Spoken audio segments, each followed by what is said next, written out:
Texas, and I thought I might share with you today. I'm back here and I'm putting on some more of the spray foam, and this is an example of how I'm using a lot of the scrap to fit in here. Right here I've got 1, 2, 3, 4, 5 little strips of scrap, and those are being buried on the inside, and then I'm putting a nice clean sheet on the outside. It really doesn't matter that much whether or not there's a clean sheet on the outside or not, but for putting down the wire lath and everything like that, the fewer seams there are on the outside, the better, fewer opportunities for leaks. So I've got some spray foam here, and I'm just going to run it right up these little seams here. And when I'm doing this, I'm trying to just put the bare minimum in there, just enough that it's going to expand out and fill up the sides of the crack, fill up the void.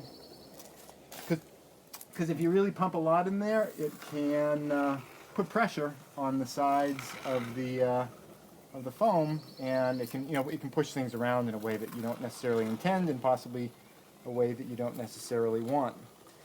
When you're filling spray foam around windows, there are different types of spray foam from what I'm using here, and those different types are slightly less expanding, and they stay a little bit more malleable even after they have expanded. And the reason for that is exactly what I said about how this stuff will expand, it'll put pressure on the sides, and when you're putting spray foam around windows, you don't want to be having pressure being applied to the side of your window, because it can make it hard to open and close your window later on if all the sides of the window are putting pressure there. So I already pre-cut this piece here. It fits right over the top here.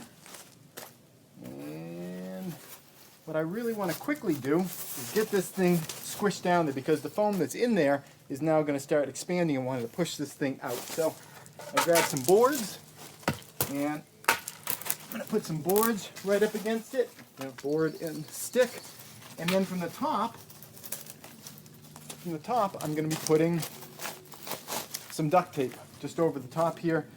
And I always take my glove off when I work with the duct tape, just because it's a little bit easier. And I'm going to be taking the duct tape and running it on these tops just to pull them down so this thing doesn't get pushed out of the way. I'm nearly done here. I found out from the contractors yesterday that they're actually going to show up tomorrow, so they're going to be finishing up the perimeter drain tomorrow, or beginning the work for that, finishing up the perimeter drain, bringing in the backfill, filling up the backside, and once the backside's filled up, I can put the remainder of the pink foam insulation up on the outside out there. I'm doing 2 inches all the way down, but I'm only doing a double stack, which is 4 inches on the top 4 feet area, because once you get down deep underground, it doesn't really get that cold in the winter anyway. So I figured I was just going to do the double run just on the top. Today was a pretty exciting day because I finally finished up one of the piles of this pink foam insulation.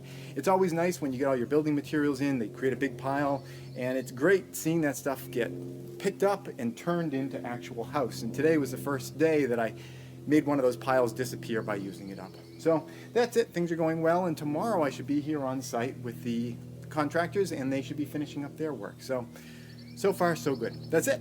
Thanks for watching.